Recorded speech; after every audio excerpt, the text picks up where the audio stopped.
Hello, football lovers! It is another wonderful time to kick back with some football entertainment, but this one is going to be a little mind twister. The English Premier League have not failed to entertain us ever since 1992, and in the past few years, the Premier League has had some dramatic moments, some of which almost brought tears to our eyes. But have you ever paused for a moment and asked yourself, what if this had happened?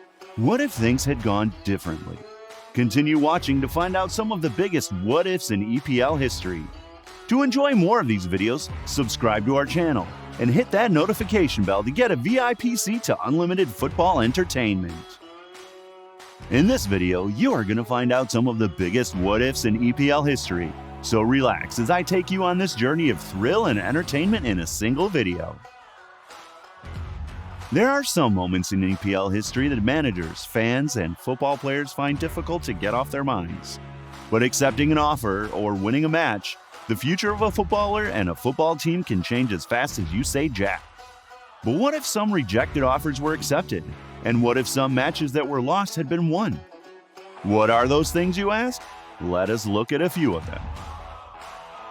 What if Zlatan considered Arsene Wenger's offer?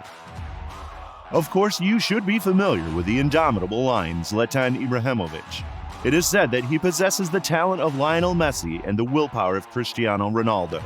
In 1999, Zlatan Ibrahimovic was offered a trial at Arsenal by Arsene Wenger himself, but as we all know, Zlatan is not the type of person who really does auditions, which cost Arsenal a goal machine and a leader.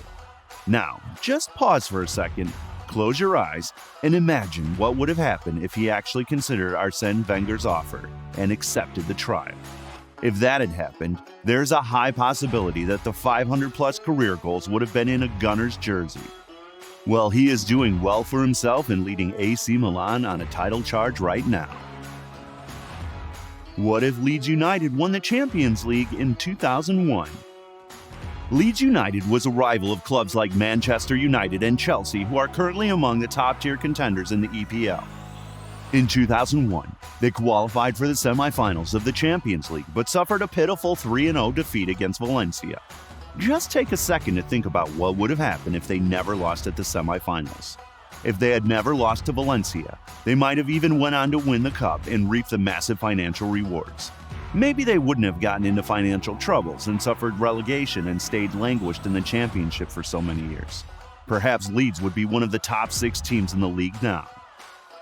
What if Abramovich had bought Tottenham instead of Chelsea in 2003? Now, I am sure as a lover and passionate supporter of football, you would have dreamt of buying the club you support at some point in your life, although you probably have to at least be a billionaire for that to even come close to being a reality. In 2003, a Russian billionaire named Roman Abramovich wanted to buy a London club. He initially visited Tottenham but lost interest because he thought the area was worse than some parts of Siberia, so he decided to buy Chelsea. I can't help but wonder what would have happened if he had bought Tottenham instead. Can you imagine what would have happened?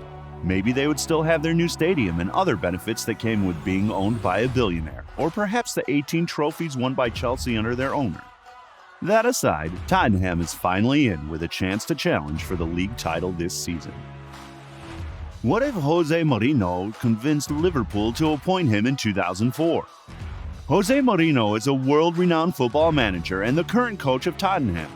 He is also known to be one of the greatest and most widely decorated managers of his generation. In 2004, after making a name for himself at FC Porto, his representative went to Anfield on a quest to convince the Liverpool board to hire Mourinho, but was turned down. Considering how talented he was, just imagine if Mourinho had managed to convince Liverpool to appoint him then. Liverpool could have been even more hated, but also could well have won the league title much earlier than it took them. Well, I guess it will remain a lingering question in our hearts. What if Rooney had signed for Chelsea in 2013? This one is a big one. In the history of Manchester United, countless number of legendary players have come and gone, but even among them, some haven't failed to stand out. In 2013, Wayne Rooney, then one of the highest paid footballers in the world, wanted to leave the Red Devils. Chelsea made several bids, but their offers were not good enough considering who they were about to buy, and with their second offer going as low as 25 million euros, the bid was rejected. Considering they were title rivals, it was always difficult for Chelsea to prize Rooney away from Man United. This begs the question, what if Rooney had signed for Chelsea? Would he have been the all-time leading goal scorer of the Blues instead of the Red Devils? Or would he have faced a much worse fate? Well, I guess we will never know. Would the history of football be different from what we have today? I want to know what you think would have happened if Zlatan had considered Wenger's offer. Let me know in the comments section below. But before you leave, don't forget to smash that like button, hit that subscribe button for more football content like this.